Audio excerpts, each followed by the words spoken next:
반갑습니다. 오늘은 7월 7일 화요일입니다. 오늘의 본문 말씀은 베드로전서 4장 1절부터 11절까지 말씀인데요. 본문 말씀은 계속적으로 세상 가운데 그리스도인들이 어떻게 살아가야 할 것인가에 대해서 이야기가 나오는데, 어제에 이어서 세상이 가운데 그리스도인이 살아가는 가운데 겪는 고난에 대해서 이야기를 합니다. 그리스도인은 분명히 믿기 전의 삶과 믿음 후의 삶이 분명히 나눠집니다. 그것이 나눠지지 않는다면 그 사람은 아직 그리스도인으로서 삶을 살고 있지 못하는 것일 것입니다. 구원받은 이후의 삶과 이전의 삶이 달라지지 않았다면 그 사람은 어쩌면 아직 구원에 이르지 못한 것으로 볼 수 있을 것입니다. 오늘은 바로 세상 가운데서 그리스도인의 삶을 살아가는 가운데 고난받는 삶, 그것은 구원받은 사람들의 삶에서 당연히 나타날 것이다 라는 것을 이야기하는데, 그것에 대해서 이렇게 얘기합니다. 그리스도께서 육체의 고난을 당하셨기 때문에 그 마음으로 우리도 갑옷을 입음을 통해서 그 고난을 이겨내고, 그리고 육체의 그 고난을 받는 사람들은 죄가 끊어진 것을 이야기한다 라고 이야기하는데요. 이것은 당시의 그 상황을 좀 봐야 됩니다. 당시의 그 배경이 3절과 4절에 나오게 되는데요.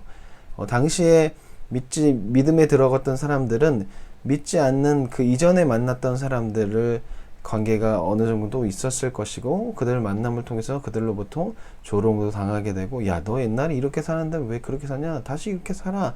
이런 것도 있고, 또 그런 사람들로부터, 세상 사람들로부터 핍박을 받기도 하는 일들이 벌어졌습니다. 또 그리스도인 공동체 안에 들어오면서 또 관계가 끊어지기도 하고, 그로 인해서 이제 세상 가운데부터 어려움을 당하는 일들이 벌어진 것이죠. 그러다 보니까 친구들로부터, 사람들로부터 비방이 벌어지기도 하고, 그래서 힘들고 어려운 일들이 벌어지게 되죠. 세상 사람들과 다른 삶을 산다는 것 그렇게 쉽지 않은데, 또 이때 당시 베드로 전서를 받은 수신자들은 더욱더 쉽지 않은 그런 삶을 살고 있었던 것이죠. 그래서 베드로는 이것에 대해서 무장하라, 예수 그리스도와 같은 마음을 가지고 무장하라, 갑옷을 입으라 라고 그렇게 이야기를 합니다. 이것에 대해서 이제 7절에 가서 무장하는 방법에 대해서 이제 기도로 설명을 합니다. 만물이 가까이 왔으니, 만물의 마지막이 가까이 왔으니 하고 7절에 그렇게 시작하는데, 이런 사상은 당시에 그 초대교회 사람들의 생각이었습니다. 널리 퍼져 있는 생각이었습니다. 바울도 그렇게 이야기하고, 베드로도 예수님께서 곧 오실 것이다 라는 이런 생각이 이들 교회 안에 퍼져 있었습니다. 그러다가 이제 예수 그리스도 오시는 것이 조금 늦춰지는 것 같으니까 결국 그것에 대해서 바울이 편지를 써서 설명했던 것처럼, 초대교회 안에서 바울도 그렇고 아마 베드로도 예수님께서 곧 오실 것이다 라는 생각을 가지고 믿음 생활을 했을 것입니다. 비록 2000년이 그로부터 지났지만 오늘날 우리도 이런 생각을 가지고 믿음 생활을 해야 할 것입니다. 예수님께서 곧 오실 것이다, 만물의 마지막이 곧 올 것이다, 그날이 도적같이 올 것이다 라는 생각을 가지고 우린 매일매일 하루하루를 신앙생활을 해야 할 것입니다. 베드로는 그들을 향해서, 이 수신자들을 향해서 만물의 마지막 때가 가까이 왔다, 정신을 차리고 근신하여 기도하라 라고 이야기합니다. 근신한다는 것은요, 자신을 돌아본다는 거예요. 자신을 돌아보고 기도한다는 것은 자신이 잘못된 것을 돌아봄을 통해서 회개하고 다시 한번 하나님 앞에 나아가는 것입니다. 매일매일 자신을 돌아보는 신앙, 그리스도인이 가져야 할 신앙입니다. 그리스도인이 꼭 가져야 할 신앙 자세입니다. 자신을 돌아보지 않는다는 건, 회개하라는 메시지에서 힘들어한다는 것은요, 그리스도인이 가져야 할 자세가 되지 못하는 것입니다.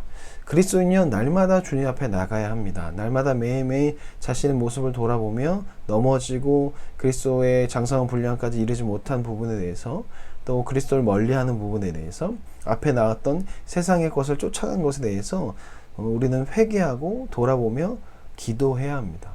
그것을 통해서 우리는 앞에서 이야기했던 것으로부터 벗어날 수 있습니다. 이전 삶으로부터 벗어날 수 있습니다. 인간은 자꾸 뒤로 가려고 해요. 이전의 삶을 가려고 해요. 수많은 성경에 기록된 많은 믿음의 사람들도 다 그런 길을 갔습니다. 그러다 하나님께 다시 나아오고, 그렇게 나아오지 못한 사람은 결국 심판을 받았습니다. 우리의 삶도 자꾸 뒤로 가려고 할 때가 많이 있습니다. 그때마다 근신해야 하고 말씀을 비추어야 하고 그거로 인해서 하나님 앞에 다시 설 수 있는, 매일매일 하나님 앞에 설 수 있는 그런 신앙생활을 해야 할 것입니다. 8절부터 베드로는 뜨겁게 서로 사랑하라고 말합니다. 사랑은 서로를 용서할 수 있다라고 이야기합니다. 우리 교회 안에 사랑이 없다면 그것은 교회가 아닙니다. 그리스도인 안에 그 사랑이 없다면 그 사람은 그리스도인이 아닙니다. 그리고 베드로는 이제 서로 원망하지 말고 각각 은사 받은 데를 봉사하라라고 이야기합니다. 그리고 하나님의 말씀을 잘 전하라고 이야기합니다. 이 부분에 대해서 설교자는 하나님 말씀을 잘 전해야 한다라고 그렇게 번역하는 성경도 있더라고요. 이 말은 그거 같아요. 어떤 사람에게 이야기할 때, 또 어떤 설교를 할 때, 또 말씀을 전할 때, 누군가를 설득할 때, 권면할 때 하나님 말씀 안에서 해라. 자기 생각을 전하는 것이 아니라 하나님의 말씀을 통해서 전하라 라고 이야기하는 것이라고 볼 수 있고, 두 번째, 설교자는 하나님 말씀 외에 자기 생각을 하나님 말씀처럼 전하지 말아라 라고 이야기할 수도 있을 것입니다.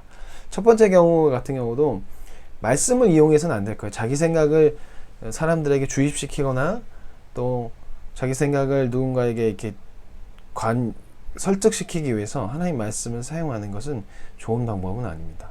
하나님 말씀 안에 있는 것을 그대로 전하는 것이 중요하지, 자기의 생각을 그 사람에게 뭔가 설득하기 위해서 말씀을 인용한다? 그것은 여호와의 이름 망령되이 일컫는 것일 수도 있습니다. 우리는 하나님 말씀을 잘 그대로 있는 그대로 전해야 하고, 또 봉사할 때도 하나님 주시는 힘을 가지고 봉사해야 할 것입니다. 우리는 세상 가운데 제사장으로서 살아가야 할 것입니다. 세상 사람들과 그리고 하나님을 연결해 준 제사장으로서 역할을 하기 위해서는 오늘 본문의 말씀의 삶이 내 삶에서 이루어져야 할 것입니다. 고난을 이겨낼 수 있어야 하고, 이전의 삶을 돌아가지 않도록 날마다 근신하여서 거룩한 삶을 살도록, 세상 사람들의 비방하더라도, 사탄이 속이더라도 그것에 넘어가지 않도록 날마다 근신하여서 깨어서 기도해야 할 것이고, 서로를 사랑해야 할 것입니다. 세상 사람들도 사랑해야 하고 성도도 사랑해야 할 것입니다. 하나님 말씀을 잘 전할 수 있는 자가 되어야 할 것입니다. 그리고 하나님 은혜로 봉사해야 할 것입니다. 이것을 통해서 우리는 세상 가운데서 제사장으로서 삶을 살 수 있을 것입니다. 오늘도 거룩한 제사장으로서 세상 가운데, 내가 속한 가정 가운데, 그리고 직장 가운데 제사장으로서 좋은 역할을 할 수 있도록, 세상 사람들이 하나님 볼 수 있는 방법은요, 예배 드린 모습보다는요, 세상 가운데 나가서 사회적 정의를 실천하고 공의를 실천하는 것, 선하게 행동하는 것, 거짓되이 행동하지 않는, 법을 잘 지키는 것, 그것을 통해서 세상 사람들은 하나님을 볼 수 있습니다. 하나님을 잘 보여줄 수 있는 오늘 하루가 되었으면 좋겠습니다. 그럼 안녕히 계세요.